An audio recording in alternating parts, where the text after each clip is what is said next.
8 तारीख शाम को जो मीटिंग हुई थी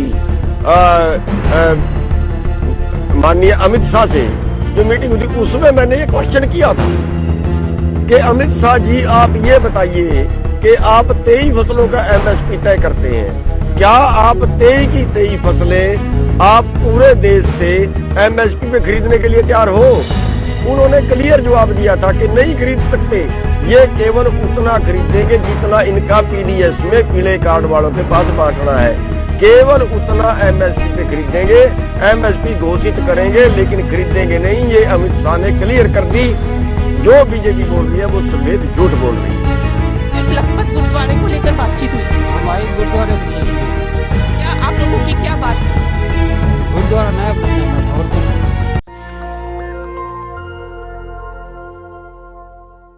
नमस्कार, मैं शंभू कुमार सिंह और आप देख रहे हैं नेशनल दस्तक। ये वीडियो देखा आपने? ये नेशनल दस्तक का वीडियो नहीं है, न इसे किसी टुकड़े टुकड़े गैंग ने बनाया है, न तो इसे किसी नक्सली ने बनाया है, न ही इसे किसानों ने बनाया। ये देश का सो कॉल्ड सबसे तेज चैनल जो अपने आप को आज तक कहता है, उसने ये इंटरव्यू किया है। ये किसान क्या कह रहे हैं कि मुझे गुरुद्वारे के लिए कच्छ में बुलाया गया था। सोचिए, मैं दिखाऊंगा कच्छ का असली जो किसान है वो भी दिल्ली आया है, और एक नहीं दर्जनों किसान आए हैं। नेशनल दस्तक के पास उनका इंटरव्यू है। एक बार फिर से देखिए ये शख्स क्या कह रहा है। सिर्फ 10 सेकंड कह रहा है। सिर्फ लखपत गुरुद्वारे को लेकर बातचीत हुई, हमारे गुरुद्वारे के लिए ही है। क्या आप लोगों की क्या बात थी? गुरुद्वारा नया बनाने का था और कुछ नहीं। कि प्रधानमंत्री ने मुझे बुलाया था गुरुद्वारे को लेकर। आप कल्पना कर सकते हैं, दुनिया में किसी देश का प्रधानमंत्री जो 300 सीट जीत के बना हो, पूर्ण बहुमत बना हो, जिसका एक बड़ा फॉलोअर हो, इतना झूठ बोल सकता है कोई? और इसकी जरूरत क्या है?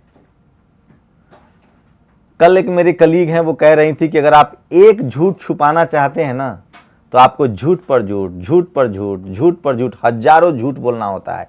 मतलब एक झूठ छुपाने के लिए हजारों झूठ बोलना पड़ता है। तो आखिर ये प्रधानमंत्री कौन सा झूठ छुपा रहे हैं? और क्या इनका पूरा जीवन इसी तरह से गुजरा है? सच्चाई तो यही है। इनका मुख्यमंत्री बनने से पहले का लाइफ देखिए, मुख्यमंत्री बनने का बाद देखिए, और अब प्रधानमंत्री बनने के बाद देखिए। गुजरात मॉडल के आगे सब कुछ ढक दिया गया था। चलिए पहले कच्छ का जो असली किसान है, इसके 2 छोटे छोटे बाइट सुन लीजिए। ये सरदार जी हैं और ये भी कट्टर हिंदू है। इन दोनों की बाइट सुन लीजिए, फिर आगे आपसे बात करूंगा। तो क्या कोई भी इतनी वोट तो 10-15% ले ही जाएगा? इतने लोग तो भ्रमित हो ही जाते हैं। तो ये तो ऐसे चलता रहेगा। ये तो हमें इसका सिस्टम बदलना पड़ेगा। कम से कम जितनी पॉपुलेशन है उसके 50% लोग जब तक एक आदमी को वोट ना दें तब तक सरकार नहीं बननी चाहिए। वरना ये गुजरात मॉडल तो पूरे देश में लागू हो रहा है। यही तो मैं आपको बताना चाह रहा हूँ। वहां का दिखाते ही नहीं है किसानों का। मैं तो यहाँ बोला, यहाँ जी न्यूज वगैरह सब कहूंगा चलो मेरे साथ गुजरात, अगर हिम्मत है तो मैं अपनी गाड़ी में लेके चलूंगा और आपको दिखाता हूँ जाकर। मैं नहीं डरता किसी, उधर जाकर दिखाऊंगा क्या हालत है किसानों की। हमारी खुद परिवार की 100 एकड़ जमीन है, अभी बंजर पड़ी है, खाली पड़ी है। अगर हमारे पास इधर दिल्ली या पंजाब में थोड़ा ना होता तो हम बिल्कुल भीख मांगने वाली हमारी हालत कर दी थी मोदी ने। इतना बुरी हालत है वहां पर, क्योंकि मंडी नहीं है। मेरा नाम देव देसाई है और मैं पाटन डिस्ट्रिक्ट का हूँ और एक किसान का पुत्र हूँ, पशुपालक का पुत्र हूँ। तो आपके यहाँ तो साहब 12 साल मुख्यमंत्री रहे, 13 साल आप प्रधानमंत्री हैं 6 साल से। गुजरात मॉडल पर कुछ बताइए, कैसा था गुजरात मॉडल? देखिए, गुजरात मॉडल जो है, जो सपना दिखा के आए थे कि हम गुजरात मॉडल बनाएंगे, तो अब देश के जो हालात है, बेरोजगारी जिस तरीके से बढ़ी है, किसानों के जो हालात है, और ये जो बिल लाए हैं, यही गुजरात मॉडल है। ये समझने की ज़रूरत है कि गुजरात जो है कोई सुखी स्टेट नहीं है। वो तो गुजरात पहले से जो डेवलप था और लोग वहाँ पे टिके हुए हैं। अदरवाइज वहाँ स्मॉल स्केल इंडस्ट्री बंद हो गई है, और जो अदानी अंबानी को जिस तरीके से पूरा ज़मीन अलॉट किया गया है, जिस तरीके से वहाँ पे खुली छूट दे दी गई है बड़े बिजनेसमैनों को, छोटे छोटे व्यापारी खत्म हो रहे हैं, किसान खत्म हो रहे हैं। यही गुजरात मॉडल है।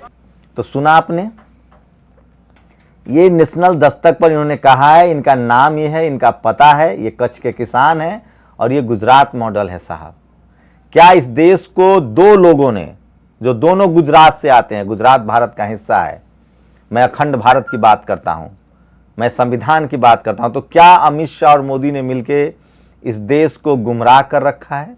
सवाल तो बनता है साहब। आप सोचिए कि लॉकडाउन में बिहार में चुनाव हो सकता है, इनकी रैलियां हो सकती है, मध्य प्रदेश में सरकारें बन सकती है, लेकिन संसद नहीं चल सकता है। क्या लोग मर रहे हैं और नए संसद की जरूरत है, और क्या नया संविधान आ गया है? एक पेपर की कटिंग देखिए, मोहन भागवत के साथ मीटिंग हुई है और तय हुआ है कि नया मनुस्मृति लिखा जाएगा। उसमें बताया जाएगा कि कौन क्या काम करेगा। तो क्या 2024 के बाद जो वर्तमान संविधान है उसको खत्म कर दिया जाएगा और वर्ण के हिसाब से काम चलेगा? सतपाल तंवर एक सोशल एक्टिविस्ट हैं, उन्होंने दावा किया है कि जिस तरह से साध्वी प्रज्ञा ने कहा था कि शूद्र ना समझ हैं, और जिस तरह से साध्वी प्रज्ञा ने किसानों को कहा था कि ये सब टुकड़े टुकड़े गैंग के हैं, आतंकवादी हैं, उसके बाद सतपाल तंवर ने जब उनको काउंटर किया तो उनका एक मैसेज चार्ट में आया, उसमें लिखा हुआ है कि मनुस्मृति तो आएगी और तुम शूद्रों को मारा जाएगा और ये हिंदू स्थान होगा।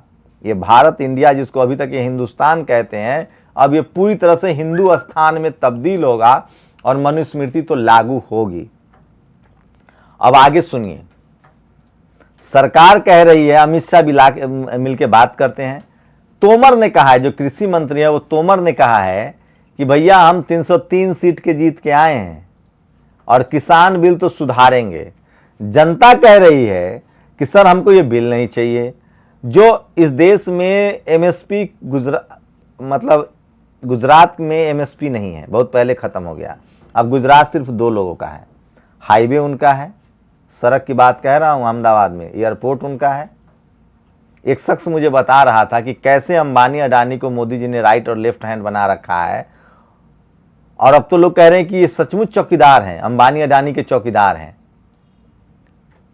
एक को गैस, एक को टेलीकॉम सेक्टर दे रहे हैं, बीएसएनएल, एमटीएनएल, एक को पेट्रोलियम सेक्टर भी उसी को दे रहे हैं, मुकेश अंबानी को, बाकी सब अडानी को दे रहे हैं। तो ये सारे फैक्चुअल हैं जो सही हो रहा है। और आप बताइए कि इस देश का कोई भक्त मुझे जवाब देगा कि किसान दिल्ली में सड़क पर है, प्रधानमंत्री कच्छ में जाकर बात कर रहे हैं, और सबसे बड़ी बात है ये सब इसलिए हो रहा है, इसकी 2 वजह हैं, एक तो मीडिया और दूसरा ईवीएम, और तीसरे सारी संवैधानिक संस्थाएं। सुप्रीम कोर्ट में इनका आदमी है, सीएजी में इनका आदमी है, ईडी में इनका आदमी है, सीबीआई में इनका आदमी है, यहां तक कि सीडीएस जिनको इन्होंने चीफ डिफेंस बनाया है वो भी इनकी भाषा बोलते हैं। किसी से छुपा नहीं है रावत साहब के बारे में। तो आप क्या ये तय हो चुका है कि सारे, अब सोचिए ये हुआ कैसे है, ये जितने लोग जो बड़े बड़े पदों पर बैठे हैं, ये क्या प्रधानमंत्री से डर के इनके सुर में सुर मिला रहे हैं? वो एक मैटर हो सकता है। क्या ये सब पैसे खाने वाले लोग हैं जो इनके हम यहां मिला रहे हैं? ऐसा नहीं है। ये सब कुछ वैचारिक सहमति की वजह से हो रहा है। जैसे मैं नेशनल दस्तक चलाता हूं, मैं इसमें एससी, एसटी, ओबीसी, माइनॉरिटी की दर्द की बात करता हूं, मैं उनकी तकलीफ की बात करता हूं, उनके हक की बात करता हूं, मैं आरक्षण के पक्षधर हूं। क्यों? क्योंकि मैं उसी समाज से आता हूं। लेकिन मेरे में एक फर्क है, अगर किसी जनरल कैटेगरी के साथ भी अन्याय होगा और वो करने वाला अगर एससी, एसटी, ओबीसी होगा तो मैं वहां खड़ा होऊंगा, क्योंकि न्याय का मतलब होता है अन्याय के खिलाफ खड़ा होना। लेकिन ये काम जनरल कैटेगरी के लोग नहीं करते हैं, ये आरएसएस के लोग नहीं करते हैं, संघ के लोग नहीं करते हैं। यहां तक कि संघ का कोई आदमी रेप भी करे तो उसके लिए आंदोलन करते हैं। चिन्मयानंद के पक्ष में आंदोलन हुआ, सिंगर के पक्ष में आंदोलन हुआ, कठुआ गैंग रेप के खिलाफ पक्ष में आंदोलन हुआ। तो ये तो प्रधानमंत्री मोदी है, उनके झूठ के बाद भी ये लोग आंदोलन करते हैं। अब सोचिए, जो किसान को बता रहे थे, कल से सोशल मीडिया पर शेयर किया गया कि प्रधानमंत्री, ये मंत्रियों ने ट्वीट किया कि किसानों के मुद्दे पर बात कर रहे हैं, किसानों से कच्छ में। किसान कह रहे हैं कि हमको गुरुद्वारे के लिए बुलाया गया था, गुरुद्वारे की मीटिंग के लिए। इससे बड़ा झूठ हो सकता है क्या? इससे बड़ा फरेब हो सकता है क्या? और इसमें सबसे बड़ा साझेदार इनका मीडिया है। आपको भरोसा नहीं होगा किस तरह से किसान आंदोलन ने इस देश को जोड़ दिया है। जो लोग कल तक जाति और धर्म को लेकर बटे हुए थे, वो किसान आंदोलन में एक साथ खड़े हैं। अब लोगों को लगने लगा है कि हिंदू मुस्लिम कहकर उनको बहकाया गया है, उनके अधिकार को छीना गया है, उनको लड़ाया गया है, और पेट पर सबकी बारी बारी से लात पड़ रही है। सब कुछ बिक चुका है। HPCL, तेल वाली कंपनियां बिक चुकी हैं, हवाई जहाज बिक चुके हैं, इनको सब जगह इन्वेस्टमेंट लाना है। तो बचा क्या है? जमीन बचा है।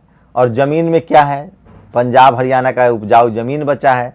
बिहार में जमींदार कोई है नहीं, जमीन में कुछ है नहीं, बिहार के लोग तो मजदूरी कर रहे हैं।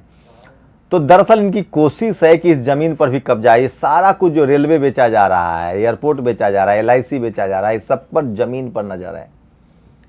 और वही बंच ऑफ थॉट्स 5% लोगों के पास पूरा आर्थिक ताकत होगा ताकि इस देश को गुलाम बनाया जा सके, मनुस्मृति फिर से लागू किया जा सके। और इस देश के हर नागरिक को समझना पड़ेगा, एक पत्रकार के तौर पे मैं कह रहा हूं कि बहुत ही खतरनाक संकेत है।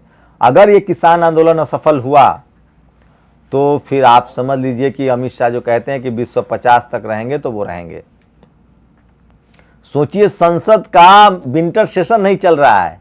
मुझे ताज्जुब होता है, ये जो SC ST OBC के MLA बैठे हुए हैं, MP बैठे हुए हैं, ये जो तमाम नेता है SC ST OBC माइनॉरिटी के, सब डरे हुए हैं, डरपोक हैं, इनको समझ भी नहीं आती है, इनको बोलना नहीं चाहिए।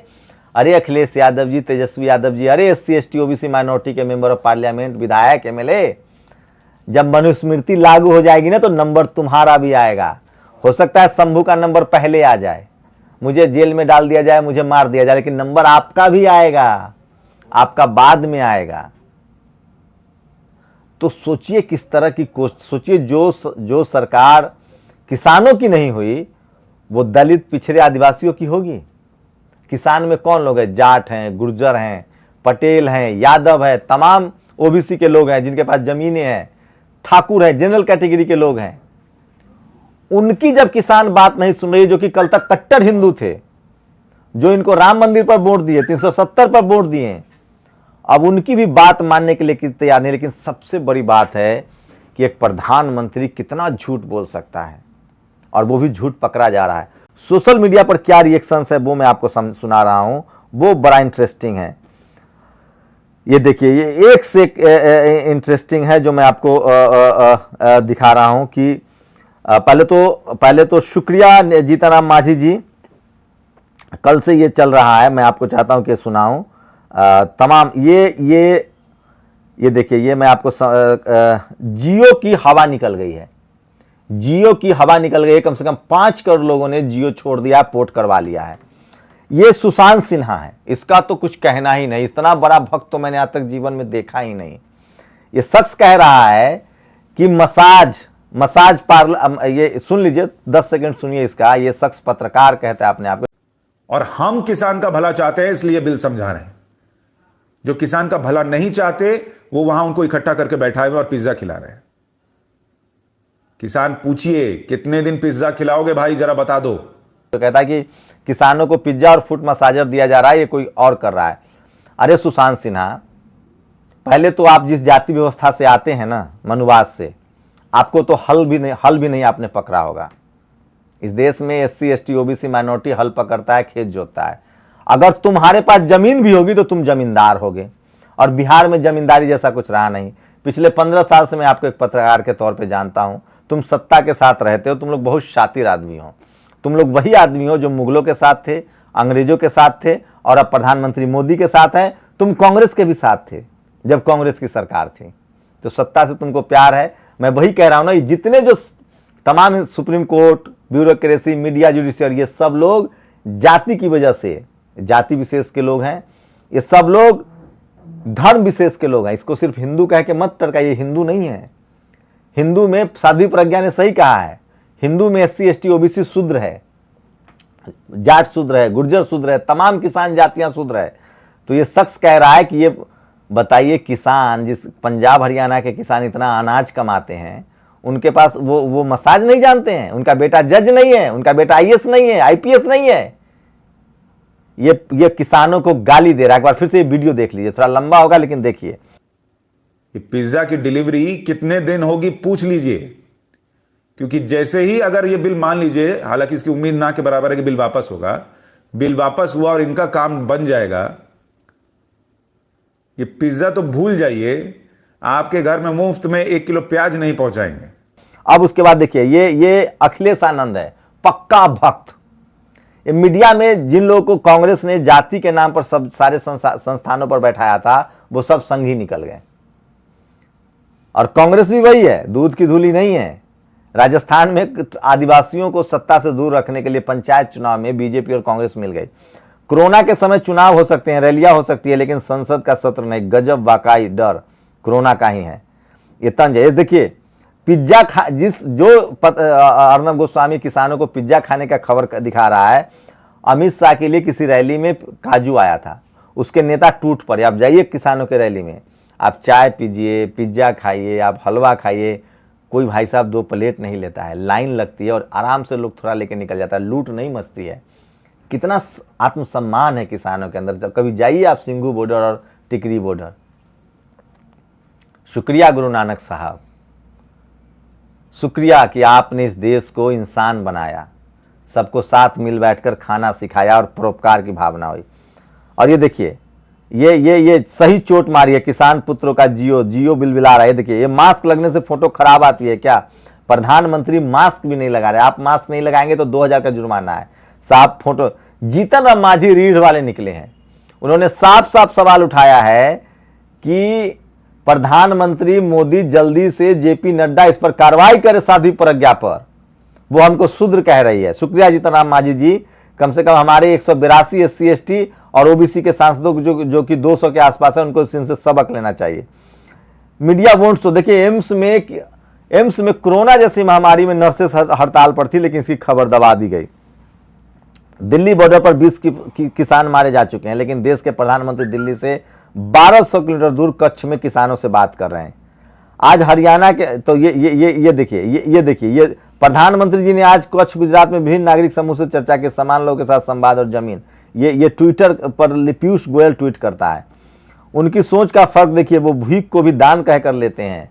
उनकी सोच का फर्क देखिए, वो भीख को भी दान कहकर लेते हैं और हमारे हक को भी वो आरक्षण की भीख कहते हैं। और सबसे बड़ा वीडियो देखिए, ये बाद में भी बताऊंगा किस तरह से एक किसान ने अमित शाह की पोल खोली है और किसान कितना झूठा और क्या फरेब है वो आपको पता चल जाएगा। 8 तारीख शाम को जो मीटिंग हुई थी माननीय अमित शाह से जो मीटिंग हुई थी, उसमें मैंने ये क्वेश्चन किया था कि अमित शाह जी आप ये बताइए कि आप 23 फसलों का MSP तय करते हैं, क्या आप 23 की 23 फसलें आप पूरे देश से MSP पे खरीदने के लिए तैयार हो? उन्होंने क्लियर जवाब दिया था कि नहीं खरीद सकते, 17 लाख करोड़ रुपया बनता है, हम नहीं खरीद सकते। बिल्कुल क्लियर उन्होंने जवाब दिया। मैंने उनको ये भी आगे से जवाब दिया कि 17 लाख करोड़ तो कुल कीमत है, आप जो बेचोगे वो बेचोगे भी तो आपको 2 लाख का घाटा होगा, 3 लाख करोड़ का घाटा होगा, इतना तो आप बर्दाश्त कर सकते हैं। लेकिन उन्होंने साफ तौर पे मना किया है। और आज कृषि मंत्री केंद्र का फिर बयान दे रहा है, मीडिया में बैठ के बोल रहा है कि नहीं हम MSP जारी रखेंगे। सारे बीजेपी वाले बोलते हैं MSP जारी रखेंगे। आपको गुमराह करना चाहते हैं। ये ऐसे MSP जारी रखेंगे, ये कहते हैं हम जितना पहले खरीद रहे हैं उतना ही हम आगे खरीदते रहेंगे, और जितना पहले खरीदते हैं उसमें हमारा गुजारा नहीं है। अब की बार मक्का आया, बिहार में 800 रुपए बिका, हरियाणा में 1111 रुपए बिका। अगर ये MSP पे बिकता तो 1 एकड़ में 20,000 का और फालतू निकलता। और ये हरियाणा में धान और गेहूं ही तो खरीद रहे हैं, या पंजाब में, और पूरे देश में तो खरीद नहीं रहे। बिहार में कहां से धान खरीद रहे हैं, यूपी में कहां से धान खरीद रहे हैं? तो ये देश को गुमराह कर रहे हैं। ये केवल उतना खरीदेंगे जितना इनका PDS में पीले कार्ड वालों के पास बांटना है, केवल उतना MSP पे खरीदेंगे। MSP घोषित करेंगे लेकिन खरीदेंगे नहीं। ये अमित शाह ने क्लियर कर दी। जो बीजेपी बोल रही है वो सफेद झूठ बोल रही है। और ये देखिए वो फिर मनुस्मृति लागू करने की बात करेंगे। तुम पवित्र ग्रंथ संविधान पर अड़े रहना, जय भीम जय संविधान। कच्छ, गुजरात के कच्छ में भी अच्छे खासे पंजाबी किसान मौजूद है। लोग तंग, बुजुर्ग किसान एक के बाद एक करके दिल्ली बॉर्डर पर मर रहे हैं। मोदी फोटो ऑप कच्छ में कर रहे हैं, इतिहास याद रखेगा। कच्छ में मोदी ने धोखे से बुलाया सरदारों को और मीडिया को बताया किसानों की बातचीत। और जिन चैनलों ने कोरोना के लिए तबलीगी जमात को दोषी ठहराया था उनको सबको रिहा कर दिया गया है। और ये लास्ट में थोड़ा सा देख लीजिए बीजेपी की पिटाई। बीजेपी नेताओं को बंगाल में लोग ढूंढ रहे हैं। मैं किसी भी तरह के हिंसा के खिलाफ हूं। तो क्या इस देश का प्रधानमंत्री सबसे बड़ा और झूठा प्रधानमंत्री है? आप लोग अपनी प्रतिक्रिया जोड़ दीजिए। शुक्रिया। नेशनल दस्तक की आपसे गुजारिश है कि अगर इसको बचाना चाहते हैं तो नेशनल दस्तक को सब्सक्राइब करने के लिए रेड कलर के सब्सक्राइब बटन को दबाएं, फिर बेल आइकन की घंटी दबाएं। नेशनल दस्तक को बचाने के लिए बहुत जरूरी है कि हर खबर को शेयर करें, लाइक करें, कमेंट जरूर करें।